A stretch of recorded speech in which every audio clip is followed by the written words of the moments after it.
Good evening. The date is July 14, 1945. Germany has surrendered and war in Europe has come to an end. Hitler's Nazis have been vanquished and American soldiers are returning home. Families and friends everywhere from California, Iowa to New York are welcoming back their men and women after 3 long years of furious war. In a cottage on the quiet shores of Walloon Lake, Michigan, await Mariam, the young wife of First Lieutenant Morgan Jablonski, who was listed missing in action after the invasion of Normandy on June 6, 1944. This is her story and revelation that soon comes to her door. Mariam's Pardon by Wayne Erreca.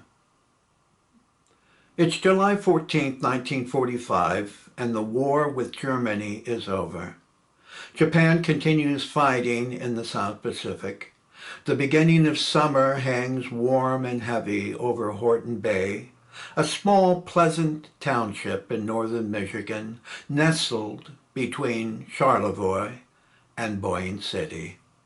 Among the pine trees along the waterfront of Walloon Lake rests the small cottage of Harriet Jablonski.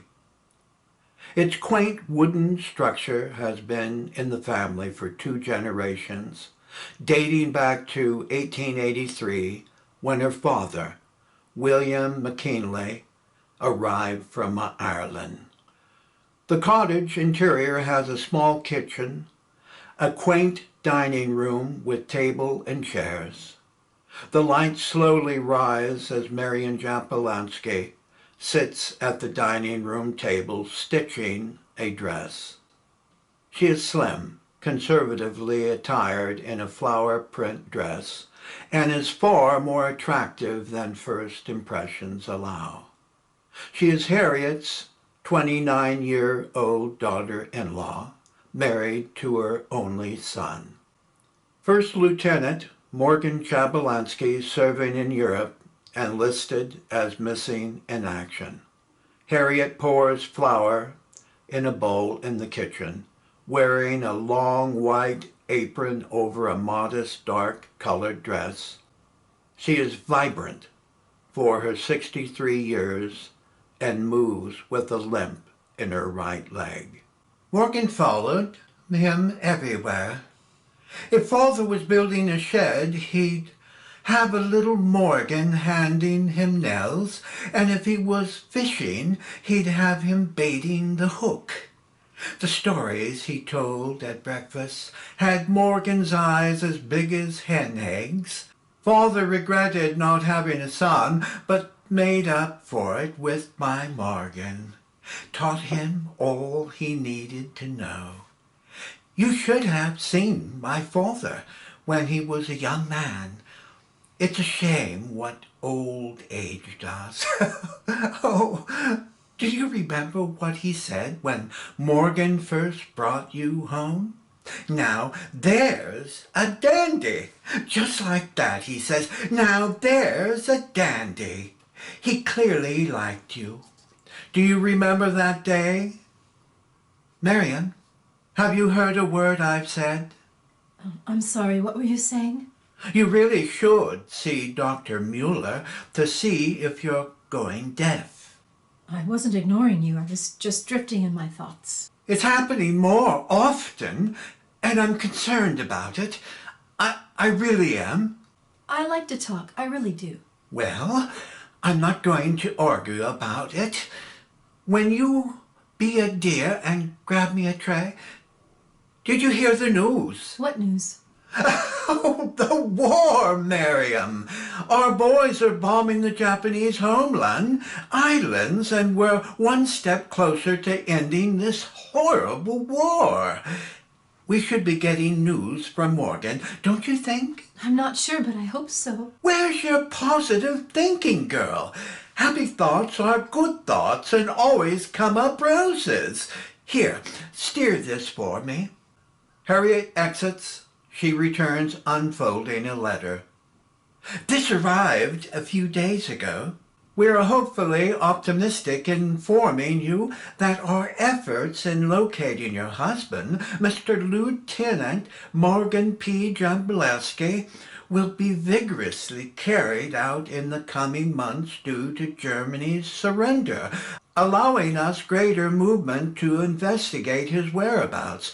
We will keep you posted on all information we acquire leading to his recovery. Thank you for your patience. From a grateful nation, sincerely, Captain Stuart Johnston. Isn't this terrific news, Mariam? Was it addressed to me? Yes. Is there a problem? Why didn't you give it to me? When I saw who it was from, I couldn't wait to open it. After all, it was addressed to Mrs. Jablonski. An innocent mistake, don't you think? Yes, but I would have liked reading it firsthand. I thought you'd be grateful, but all you can think about is being first. I'm grateful, Harriet, but it was my letter. What difference does it make? He belongs to both of us, doesn't he? Yes, but he's my husband. And my son. Don't forget I had him first. There's hot water on the stove. Would you mind pouring us a cup of tea? My damn leg is acting up again. It always puts me in a bad mood in the morning. I've seen Dr. Mueller about it, and all he can say is, "It's yours, Harriet." That's a rotten thing to say, don't you think? It's not very optimistic, if I say so. What's next? Will my ears drop off on my next birthday?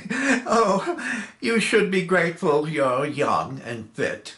Whatever trouble you think you have, it really only begins when you turn 50. You're 25 now, aren't you? No, I'm 29. Really? Where does the time go? You still have a lot of spring and summer in you before the fall sets in. There are days I feel like I'm the dead of winter. My legs started acting after my 53rd birthday, and if I didn't need it, I'd saw it off. You just can't imagine the pain. It's unbearable at times. There we are.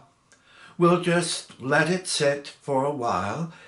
It's unusually hot this morning, don't you think? Yes, it is. What are you working on? I'm adding trim to the necklace of Rosemary Benny's wedding dress. Mabel said it's too revealing.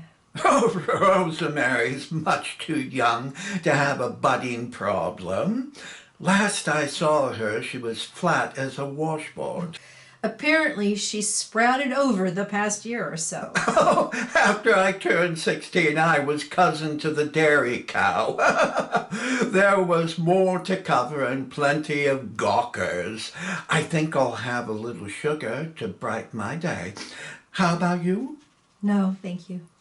I can just see Morgan walking into the kitchen, wearing his old red robe my father gave him, with the morning paper tucked under his arm, asking, "Is the coffee ready, Mother?" It seems like 1,000 years ago. What a teary-eyed thing to say. I just have trouble visualizing it, that's all. Fiddlesticks! That's your biggest problem. You don't think enough happy thoughts. In case you haven't noticed, over the past several months you've become more withdrawn. What do you mean? I don't feel any different. Everyone's noticed. Who? I'm not naming any names, but everyone's seen a change. Mabel's not said anything. Of course she hasn't. She's your friend and doesn't want to hurt you. How have I changed? I'm not a psychiatrist, but honestly, when Morgan first brought you home, I took him aside and said, quiet ones will turn on you. Pick a girl who clearly speaks and does what's on her mind, and you'll know for certain where she's coming from. That's a horrible thing to say. Why are you attacking me? Oh, attacking you? There you go again, jumping to conclusions. I'm just sharing good sense. Why are you always on the defensive? I may be quiet, but I do speak my mind. Yes, and usually for all the wrong reasons. I don't have to listen to this. Come on, sit down. Don't let me ruffle your feathers. You know how I am. My husband said I should have been born wearing a bridle. Don't let your tea go cold on account of me. I don't know what gets into me. I really don't. It must be the weather. Ever since I was a girl, I hated summers. They're always wet and sticky, making it difficult to breathe. My only fond memories of them were when my father told us stories of Ireland. We'd sit on the porch, late into the hot summer evenings, hoping for a cool breeze. Did you know he built the cottage the year I was born? Yes, Morgan told me. What a storyteller he was. He'd talk about the rolling green hills of Ireland, and how the cool mist wet your face while walking the countryside. If he loved it so much, why did he leave? Morgan never shared that with you? Well, in 1880, when he was a soldier, my father fought in the Zulu War in Africa. Once he returned to Ireland, he learned his wife had died of pneumonia, and a month before his arrival, he cut his ties right then and there and boarded the first ship to America. He said it was too painful to stay, and only a stiff wind against his face would bring a cure. How sad. Had they been married long? Just short of a year. Father hardly mentioned her. Kept her tucked away somewhere in his heart. Did Morgan ever tell you how my father and mother met? No. Well, he stopped at the Horton Bay store, where my mother worked behind the counter, and it was love at first sight. Father meant to travel further north that day, but as fate had it, Mother grabbed a piece of his heart. And that's how I eventually sprung into the world. Since we're talking about the cottage, our roof needs a good fixing, and I don't want us going through another winter like last.